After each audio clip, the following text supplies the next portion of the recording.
आणि विष्णू सरांचे बी आभार मानतो आणि सर्वांना नमस्कार करतो। आणि मला प्रॉब्लेम म्हणजे माझ्या पित्ताशयामध्ये स्टोन होता, तो 13 mm चा स्टोन होता। आणि 2 मिनिटं सगळ्यांनी शांतपूर्वक ऐका। सरांना मी काय सांगितलं, शुगर साठी बोलवलं। सर काय सांगतात ते पित्तशयातला स्टोन सांगतात ते, म्हणजे काय प्रॉब्लेम काय, शुगर आहे, पण सोल्युशन इकडे वेगळ्याच आजाराला भेटलं। तर सर पित्ताशयामध्ये 13 mm चा स्टोन होता आणि बीपी माझी 400 ते 450 होती।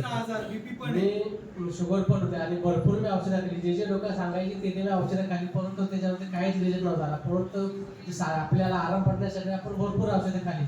तर असंच निशांत सर मला भेटले, त्यांनी सांगितले की असं असं आहे, तर आपण एवढा खर्च करतोय तर म्हणजे एक वेळ ट्राय करूया आपण, झालं तर ठीक आहे, नाही तर काय नाही।